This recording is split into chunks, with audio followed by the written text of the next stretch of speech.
दोस्तों, भूत प्रेत से संबंधित घटनाओं में ज्यादातर घटनाएं रोंगटे खड़े कर देती हैं, तो कुछ इतनी हार्ट टचिंग होती हैं कि दिल भर आता है। लेकिन मेरे जीवन से जुड़ी एक घटना ऐसी भी है जिसे याद करके हंसी आ जाती है। जाने अनजाने में मेरी मम्मी के मामा जी के साथ ये घटना घटी थी। बस थोड़े से आलस की वजह से उनके पीछे ऐसी मुसीबत लगी जिससे उन्हें निजात पाने में सालों लग गए। वो गांव में रहा करते थे। उनका नाम तो अच्छा खासा है, मगर गांव में अक्सर चिढ़ाने के लिए जो नाम रख दिया जाता है वो नाम पूरी जिंदगी के लिए पीछे लग जाता है। इसी मजाक में उनका नाम बचपन में ही लालजी पड़ गया था। वो इसी नाम से पहचाने जाने लगे। वो जिस गांव में रहते थे वो अमेठी से करीब 45 किलोमीटर दूर पड़ता है। उनका घर गांव में सबसे किनारे पर था और उनके घर से करीब 250 मीटर की दूरी पर रेलवे लाइन थी और रेलवे लाइन के पार एक बहुत बड़ा बरगद का पेड़ था और चबूतरा बना था। उन्हें लोग पहलवान बाबा के अर्थान यानी पूजा का स्थान के नाम से जानते थे। सबको उन पर बहुत श्रद्धा थी, जिसका परिणाम भी उन्हें अच्छे के रूप मिलता था। आस पास के गांव वाले उनकी पूजा अर्चना करते थे और उनकी कृपा भी खूब देखते थे और आज भी ये सिलसिला वहां जारी है। खैर, वहां वास करने वाले बाबा कोई देवता नहीं थे। वो वही थे जिन्हें लोग शहरों में छलावा कहते हैं, लेकिन एक बहुत लंबे अंतराल से वो वहां वास करते हैं, इसलिए वो बहुत अधिक शक्तिशाली है। उनकी पूजा जो करता है वो उस पेड़ पर लंगोट और दारू की एक बोतल चढ़ाता है। भूत प्रेत बाधा से ग्रस्त व्यक्ति वहां जाकर ठीक हो जाते हैं। लालजी भी उन्हें बहुत मानते थे, मगर वे थे थोड़े आलसी किस्म के। जब भी उनकी माता उन्हें उस अर्थान पर चढ़ावा चढ़ाने को कहती तो वे अक्सर टाल मटोल करते थे। वहीं गांव में एक पंडित जी भी रहते थे। हष्टपुष्ट शरीर वाले और अखाड़ों में उनका बहुत नाम था। लोग उन्हें अक्सर पहलवान पंडित कहते थे। हालांकि वो थे तो पंडित, मगर यह नाम उनके चरित्र को दूर दूर तक नहीं छूता था। पहलवान होने के कारण अक्सर वो मांस मदिरा का सेवन भी करते थे, लेकिन बहुत ही कम। उनके परिवार में उनकी पत्नी और उनका एक 10 साल का बेटा था बस। एक बार की बात है, उनकी पत्नी बेटे को लेकर अपने मायके गई हुई थी और वापस आते समय जिस बस से वे वापस आ रही थी वो बस दुर्घटनाग्रस्त हो गई। उनके बेटे ने वहीं दम तोड़ दिया और उनकी पत्नी 3 दिन अस्पताल में जिंदगी और मौत से जूझने के बाद चल बसी। पूरे गांव में हफ्ते भर तक शोक का साया था। इतनी बड़ी दुर्घटना पहली बार उस गांव में घटी थी। पहलवान जी के घर लोगों का तांता लगा रहता। वो अपने होश हवास खो बैठे थे। आसपास के जानकार और मित्राकार उन्हें खाना पानी देते, वरना वो खुद खाना पानी भी नहीं लेते थे। हफ्ते भर बाद धीरे धीरे गांव के लोग अपनी अपनी दिनचर्या में वापस लौटने लगे और उधर पहलवान जी ने जब खुद को संभाला तो शराब और नशे में डूबे रहने लगे और अपने मित्रों और रिश्तेदारों को भी उन्होंने जाने के लिए कह दिया और अकेले रहा करते थे। पूरे दिन पूरी रात वो नशे में डूबे रहते थे। धीरे धीरे उनका पहलवान वाला शरीर सूखने लगा और 1 महीने के अंदर वो किसी सामान्य व्यक्ति जैसे दिखाई देने लगे। वो किसी का भी कहा नहीं मानते थे और बस अपनी उसी शराब और परिवार की तस्वीर के साथ घंटों बातें करते थे। करीब 1 महीने के बाद अचानक सुबह खेत जाते समय एक व्यक्ति ने खबर दी कि पहलवान जी ने रेलवे लाइन पर आत्महत्या कर ली। उनका शरीर 2 हिस्सों में वहां पड़ा था। गांव के सारे मर्दों ने उन्हें वहां से उठाया और ले जाकर उनका अंतिम संस्कार कर दिया और सारे गांव वालों ने थोड़ा बहुत मिला जुला कर उनकी अंतिम क्रिया भी करवा दी। बहुत बुरा हुआ था, मगर सबने ये सोच लिया कि यह तो होना ही था, आज नहीं तो कल। या तो वो शराब से बिस्तर पर पड़े पड़े मर जाते या फिर जो हुआ वही होना था।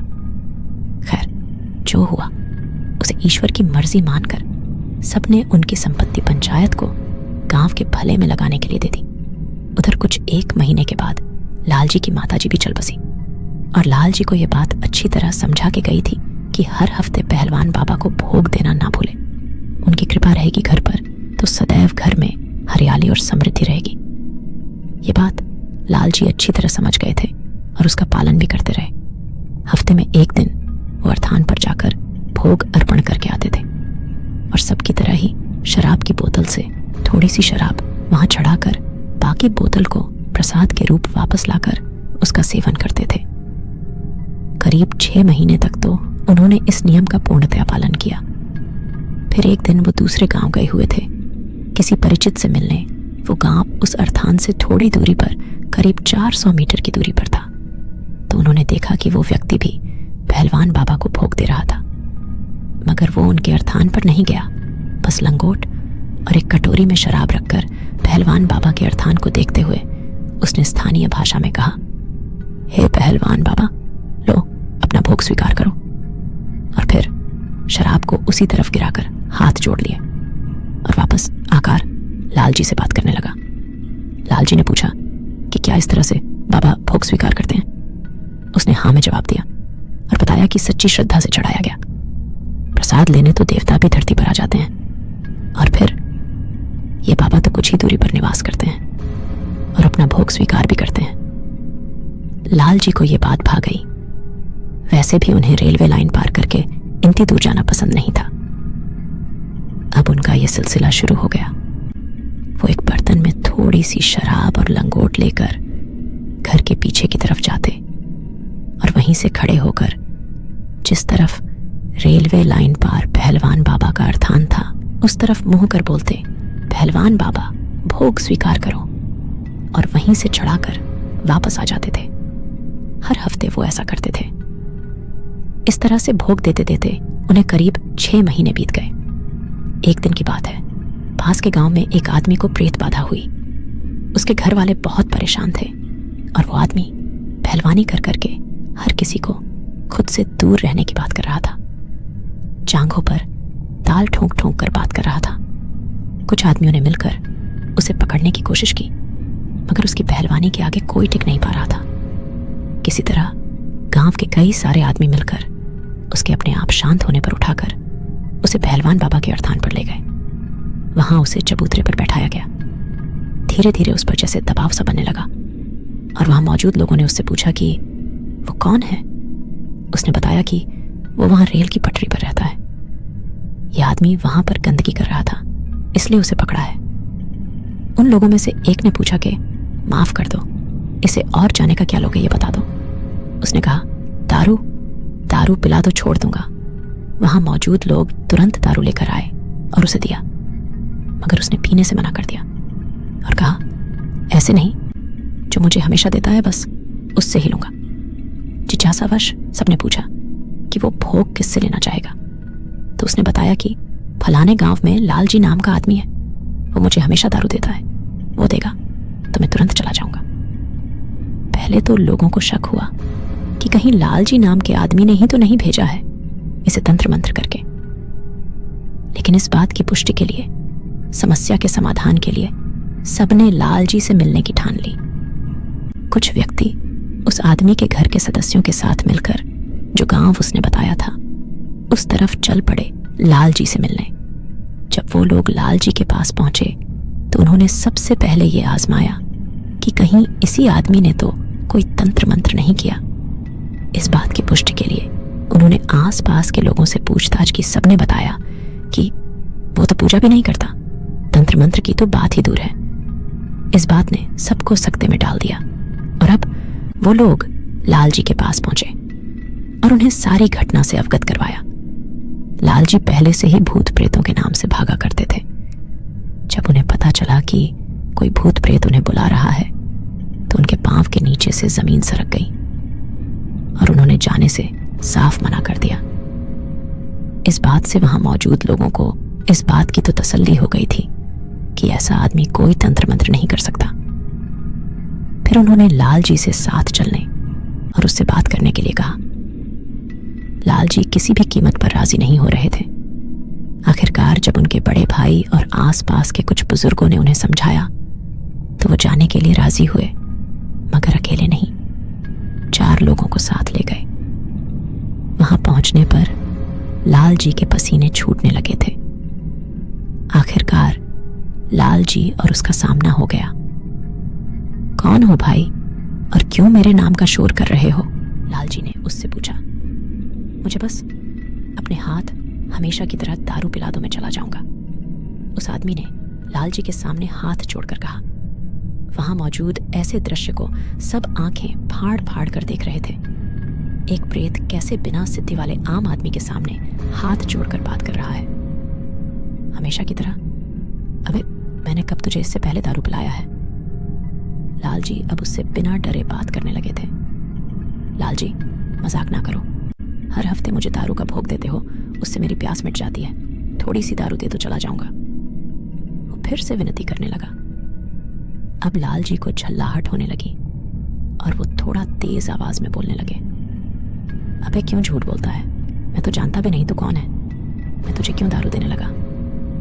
हर हफ्ते तो मुझे दारू देते हो अपने घर के पीछे आकर, और पूछते हो कि कब दारू दी। वो हंसते हुए बोला। वो लालजी की हर बात ध्यान से सुनता और जवाब देता और उनके झल्लाने पर हंसता, जैसे कि कोई आम आदमी अपने किसी प्रियजन के साथ व्यवहार करता है। ये बात सुनकर लालजी के माथे पर चिंता की लकीर उभर आई। ये भोग तो पहलवान बाबा को देते थे, ये भोग इसे कैसे मिलने लगा? वो भोग तो ये अर्थान वाले पहलवान बाबा को देता था, तो बीच में कहां से आ गया? उन्होंने अपनी परेशानी का हल ढूंढते हुए ये प्रश्न किया। तुम ही तो भोग देते हुए कहते थे, पहलवान बाबा भोग स्वीकार करो। अब उनके अर्थान से पहले वहां रेल की पटरी पर मैं ही तो रहता हूं और मैं भी पहलवान ही हूं। मुझे आदत है तुमसे भोग लेने की। उसने लालजी से ये सारी बात कही और फिर रोने लगा और रोते रोते कहने लगा, जब से वहां हूं कभी किसी ने एक गिलास पानी तक नहीं दिया था। बस लालजी तुमने ही मुझे दारू दिया और मेरी प्यास बुझाई।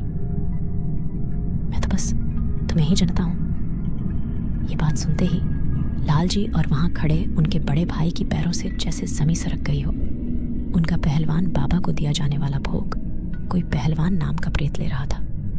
क्या तू वो भोग ले रहा था? अर्थान वाले पहलवान बाबा ने तुझे कुछ नहीं कहा? असमंजस में फंसे लालजी अपने सारे प्रश्नों के उत्तर जानने में लग गए।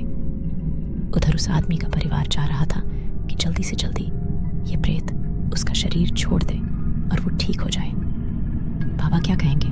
तुम भोग दे रहे थे मेरा नाम लेकर और मैं ले रहा था।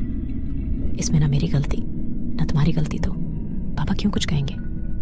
अब तुम जो कुछ भी दोगे वो सबसे आगे वाला ही लेगा ना, 7 समंदर पार वाला तो नहीं। उसने लालजी के असमंजस के इस प्रश्न का उत्तर दे दिया था, वो भी सटीक। मतलब वो दूसरे गांव वाले व्यक्ति से भोग अर्थान वाले पहलवान बाबा इसीलिए लेते थे क्योंकि उनके बीच कोई और पहलवान नहीं था। लालजी का दिमाग एकदम से घूम गया। आखिर क्या करो और क्या हो जाता है? बाबा कहाँ हैं इस वक्त इस अर्थान के? लालजी ने पूछा। यही तो हैं, उन्होंने मुझे पकड़ रखा है, वरना यहाँ किसकी मजाल के मुझे हरा दे। मुझे बस दारू दे दो, चला जाऊंगा। उसने आस पास के लोगों को देखते हुए कहा। तभी उन व्यक्तियों में से एक व्यक्ति आगे आए और लालजी से कहा कि बेटा इसको दारू दे दो और जाने दो, वरना इस आदमी के शरीर को इसकी सवारी तोड़ती रहेगी और फिर ये महीने भर तक खड़ा भी नहीं हो पाएगा। बात सत्य थी। किसी पहलवान और बलशाली की आत्मा जब किसी के शरीर पर होती है तो उसके शरीर की शक्ति कम होती चली जाती है। लालजी ने अपने प्रश्नों पर विराम लगाया और फिर वहीं पर पास पड़ी बोतल उठाई और एक ढक्कन दारू लेकर उसके मुंह में डाल दी और वो व्यक्ति पीते ही नीचे गिरा और बेहोश हो गया। उसे जब होश आया तो वो ठीक हो चुका था। पहलवान बाबा के अर्थान पर उसने दंडवत प्रणाम किया और धीरे धीरे सब वहां से चले गए और लालजी भी अपने घर आ गए। घर पहुंचते ही उनके बड़े भाई ने पहले पूरी घटना और जो कुछ वो करते थे लालजी से पूछा। उसके बाद अच्छे से उनकी खबर ली। उनके आलस्य के कारण कितने ही वक्त से पहलवान बाबा को भोग नहीं पहुंचा था। अगली बार से लालजी की जगह उनके बड़े भाई ने अर्थान पर जाकर भोग देने की जिम्मेदारी ली और उसका निर्वाह करने लगे। करीब 1 महीने तक सब कुछ ठीक ठाक चला, मगर 1 महीने के बाद फिर से एक अजीब सी घटना घट गई। 1 महीने बाद लालजी के ही गांव में शोर हुआ कि पहलवान ने किसी को पकड़ लिया है। बेचारा जिंदगी से बहुत परेशान था और अब मरने के बाद लोगों को परेशान कर रहा है। जिसको पहलवान ने पकड़ा था वो आदमी गांव के एक चौक पर जा बैठा था और लोग उसे घेर कर खड़े थे। जब उससे पूछा गया कि क्या चाहिए तो उसने साफ साफ कह दिया कि लाल जी से कह दो दारू पिला दे, मैं चला जाऊंगा। सब इस बात को जान चुके थे कि वो लाल जी के हाथों से दारू क्यों पीना चाहता है। आखिर लाल जी उसके प्रिय जो हो चुके थे। सब उसे पकड़कर वहीं अर्थान पर ले जाने की कोशिश करने लगे तो उसने पहलवानी करनी शुरू कर दी। एक व्यक्ति को एक तरफ फेंका तो दूसरे को दूसरी तरफ और वापस चौक पर बैठ गया और कहने लगा, जब तक लाल जी के हाथ से दारू नहीं पी लेता मैं नहीं जाऊंगा। उसकी पहलवानी देखकर किसी की फिर हिम्मत न हुई कि वो उसे पकड़ते। अब शेष सिर्फ एक ही मार्ग था कि लाल जी को बुलाया जाए। सबने जाकर लाल जी को बुलाया और लाल जी इस बार तुरंत तैयार हो गए। शायद उन्हें कुछ प्रश्नों के उत्तर चाहिए थे। वो तुरंत जाकर वहां पहुंच गए। वो पहलवान उन्हें देखकर ऐसे खुश हुआ जैसे किसी अपने से वर्षों बाद मिल रहा हो। लाल जी आओ, देखो ये लोग मुझे मारने आ रहे थे। उसने अपना झूठा सा दर्द बयां कर लाल जी की सांत्वना पानी चाहिए। क्यों परेशान कर रहे हो? दारू लेनी है तो और किसी से भी ले लो, मुझे क्यों पीड़ित कर रखा है? लाल जी ने अपने दर्द की वजह उसी को बताते हुए अपना दर्द बयां कर दिया। नहीं, तुम्हारे हाथों से मुझे तृप्ति मिलती है, उसने कहा। तब तक लाल जी ने चोटिल उन दोनों व्यक्तियों को देखा। क्यों मारा इन लोगों को? पहलवानी करनी है तो जाकर अखाड़े में करो। लाल जी ने उन चोटिल लोगों की तरफ से कहा, इन लोगों ने मुझे मारा और लाल जी अखाड़े में जिंदा लोग जाते हैं, मैं वहां नहीं जा सकता। उसने समझाने की तर्ज में लाल जी से कहा और लाल जी भी वजह समझ गए थे। आसपास वाले कहने लगे कि दारू देकर इसको हटाओ लाल जी, आसपास कोई ओझा तांत्रिक भी नहीं है, तुम्हें इसे हटाओ। लोगों के कहने पर लाल जी ने उसे थोड़ी सी दारू पिलाई और वो शुक्रिया अदा करके चलता बना। लाल जी अब और परेशान हो गए।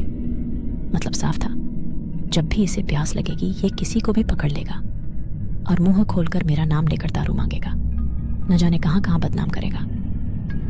इन्हीं ख्यालों में लाल जी कई दिन तक उलझे रहे और समाधान ढूंढने लगे। फिर एक दिन किसी दूसरे गांव में किसी शहर से आने वाले किसी आदमी को उसने पकड़ा और लाल जी का नाम और पता बताकर उनके हाथ से दारू पीने की इच्छा जताई। रात के करीब 11 बजे थे। गांव में 11 बजे का वक्त अत्यधिक आधी रात का वक्त हो जाता है। उस वक्त पर ही कुछ व्यक्ति लाल जी के घर आए साथ चलने की प्रार्थना करने लगे, यहां तक कि पैसों की पेशकश तक कर दी। एक तो लाल जी का आलस्य, ऊपर से रात का वक्त, दोनों ने पहरे लगा रखे थे। मगर इतना परेशान उन लोगों को देखकर वो जाने के लिए राजी हो गए। वहां पहुंचते ही लाल जी को वो देखकर खुशी से बोला, आओ लाल जी। लाल जी झल्ला गए और गुस्से में उसकी सेंकने लगे। क्या है बेसाले, क्यों दुखी कर रखा है? न रात देखे न दिन। मगर वो फिर भी विनम्रता से बोला, बस तुम्हारे हाथों से दारू चाहिए थी। इतने दिनों से तुम उस तरफ भी नहीं आए तो देखा भी नहीं था। जान लेगा क्या मेरी? नाम बदनाम कर दिया है मेरा और ऊपर से मेरी खुशामदी करता है। अगर जिंदा होता तो मैं तुझे मार देता। लाल जी गुस्से में बद्धदाए जा रहे थे। जान जाने का दुख तो मुझे है, तुम मुझे बस दारू पिला दो और जाने दो। तुम्हारी उम्र बहुत है, उसकी चिंता ना करो। उसने लाल जी के गुस्से का फिर से सरल उत्तर दिया। लाल जी को कुछ नहीं सूझा। उन्होंने उसे दारू देकर विदा कर दिया और अब उन्होंने कई जगह जाकर कई ओझा तांत्रिक ढूंढे, ताबीज वगैरह बनवाई ताकि वो पहलवान परेशान न कर सके। मगर इन सब का कोई औचित्य नहीं था, क्योंकि उसे तो सिर्फ लाल जी से दारू चाहिए थी, न कि लाल जी को कोई नुकसान पहुंचाना था। दुआ ताबीज के बावजूद कहीं ना कहीं से खबर आती कि फला गांव में फला आदमी को किसी ने पकड़ लिया है और वो लाल जी को बुला रहा है। लाल जी तुरंत समझ जाते और अनमने मन से वहां लोगों के आग्रह पर चले जाते। 4 गाली उसको देते, 4 गाली खुद को और अपने आलस्य को। अगर वो उन दिनों अर्थान पर जाकर भोग देते तो शायद ये मुसीबत कभी उनके पीछे न लगती। कभी बरसात, कभी जलती धूप, कभी रात, कभी सुबह, कभी कहीं तो कभी कहीं से कोई आ जाता कि लाल जी चलो, दारू दे के उसको बचा लो। उन्हें अपना काम छोड़कर भी जाना पड़ जाता। लाल जी को ये सब करते हुए करीब 1 साल बीत चुका था। अभी तक उन्हें कोई काबिल जानकार नहीं मिला था कि वो अपना पीछा छुड़ा पाते। जो मिले भी उन्होंने हाथ डालने से मना कर दिया। एक बार कहीं से एक जोगी घूमता फिरता न जाने कहां से उस गांव में आ गया। उसने लाल जी के घर का पता पूछा और लाल जी के घर पहुंच गया। लाल जी ने जब एक अनजान आदमी को देखा तो वो तुरंत तैयार हो गए कि फिर से उसी ने किसी को पकड़ा होगा जिससे ये जोगी बुलाने आया है। लाल जी, आपसे एक बात करनी है, क्या आप मेरे साथ थोड़ी देर के लिए बाहर आएंगे? जोगी ने लाल जी से कहा। लाल जी और उनके बड़े भाई को भी थोड़ी हैरानी हुई कि बुलाने नहीं आए, सिर्फ बात करने आए हैं। जोगी लाल जी को एक किनारे ले गए। मैंने एक पहलवान जैसे आदमी को वहां रेल की पटरी पर देखा है, वो मर चुका है। उसने मुझे तुम तक ये संदेश देने को कहा है कि तुम उसे दारू पिलाओ एक निश्चित समय अंतराल पर। क्या जानते हो उसे? जोगी ने लाल जी से कहा। तुम इतना कहना कि लाल जी ने सारी अपनी व्यथा जोगी को सुना दी और कहा कि शायद ये मेरी भाग्य ही है जो मुझे अपने आलस्य की सजा इस कदर मिल रही है। जोगी ने सारी बात सुनी और कहा कि मैं तुम्हें इससे निजात दिला सकता हूं, मगर तुम्हें इसके लिए एक दारू की बोतल के साथ मेरे साथ आना होगा। वहीं पर लाल जी को तो जैसे भगवान मिल गए। आखिर किसी ने तो कहा कि वो उन्हें निजात दिला सकता है। लाल जी फिर उस जोगी के कहने पर छत से भी कूद जाते। वो इस बात के लिए राजी हो गए। लाल जी ने उन्हें अपने घर में ही ठहराया। वो एक विचरण करते जोगी थे। उस वक्त में इस तरह के साधु अक्सर हुआ करते थे जो अपना ठिकाना एक जगह नहीं बनाते थे और जन कल्याण में जीवन समर्पित कर देते थे। वो लाल जी के घर एक दिन रुके और सिर्फ फलाहार किया। रात में उन्होंने लाल जी को उस पहलवान के स्थान पर जाकर एक बोतल शराब रखाने को कहा और फिर लाल जी को सो जाने के लिए कहकर खुद रात भर जागते रहे और न जाने बिना किसी सामग्री के कौन सी क्रिया करी। सुबह उठकर उन्होंने एक डिबिया सी दिखाई लाल जी को और उनके बड़े भाई को और कहा कि इसे रख लो।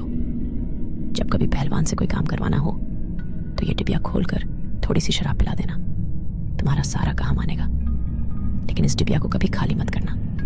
लेकिन लाल जी और उनके बड़े भाई दोनों ने उसे रखने से मना कर दिया और भेंट स्वरूप जोगी बाबा को नए वस्त्र दिए, जिसे उन्होंने खुशी से स्वीकार किया और अपने रास्ते चल दिए।